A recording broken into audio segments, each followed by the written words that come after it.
అదే RTV app వార్తల్ని క్షణాల్లో చదివే అవకాశం ఉంటుంది. ఒక న్యూస్ పేపర్, ఒక టెలివిజన్ ఛానల్ మీ చేతుల్లో ఎప్పుడూ ఉంటాయి.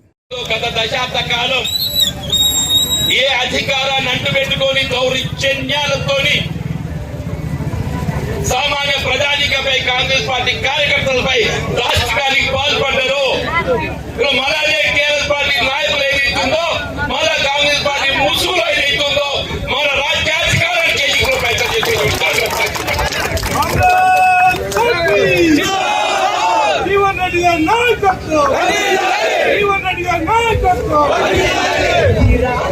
రాష్ట్రంలో కాంగ్రెస్ పార్టీ అధికారం ఇది కేవలం కాంగ్రెస్ పార్టీ కార్యకర్తల శ్రమ ఫలితం. కాంగ్రెస్ పార్టీ కార్యకర్తల శ్రమ 10 సంవత్సరాల శ్రమకు ప్రతిరూపం ఏదైతుందో ఇక్కడ రాష్ట్రంలో కాంగ్రెస్ ప్రభుత్వం ఏర్పడింది. ముఖ్యమంత్రి రేవంత్ రెడ్డి గారు ప్రభుత్వంతో కలిసి పనిచేయాలన్నారు. మేము కలిసి పనిచేస్తాం, ఎందుకంటే ప్రభుత్వం పటిష్టంగా ఉండాలి అని చెప్పి ఆలోచనతో వారు నియోజకవర్గ అభివృద్ధి కావాలని చెప్పి మేము ఆలోచించాం. నేను ఈరోజు జీవన్ రెడ్డి గారిని సూటి ఒకటే ప్రశ్నిస్తా ఉన్నాను. అసెంబ్లీ ఎలక్షన్లో మిమ్మల్ని మా నాయకులు ప్రజలు ఓడగొట్టిన తర్వాత మళ్ళీ కాంగ్రెస్ పార్టీ మీకు ఎంపీ టికెట్ ఇచ్చినప్పుడు ఎంతమంది బీఆర్ఎస్ నాయకులను మీరు కండవ కప్పి చేర్చుకోలేదండి?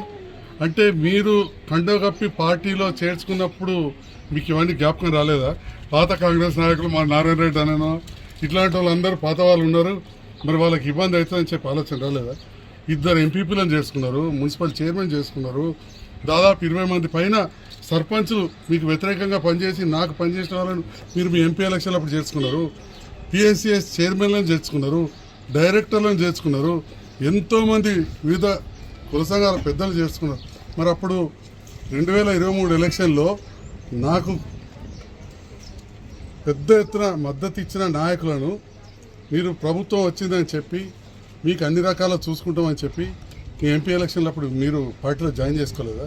అంటే మీరు చేసుకుంటే మీరు పార్టీలో జాయిన్ చేసుకుంటే ఒకటి, లేదా కొందరికి మరి ఇంకా మేము సభ్యత్వం తీసుకోలేదు కానీ ప్రభుత్వంతో మమ్మల్ని కలిసి పనిచేస్తే తప్పు అయిపోతుందా? ఇది నేను జీవన్ రెడ్డి గారు సూటిగా ప్రశ్నిస్తున్నా. ఎందుకంత అసహనం వ్యక్తం చేస్తున్నారు పెద్దలు?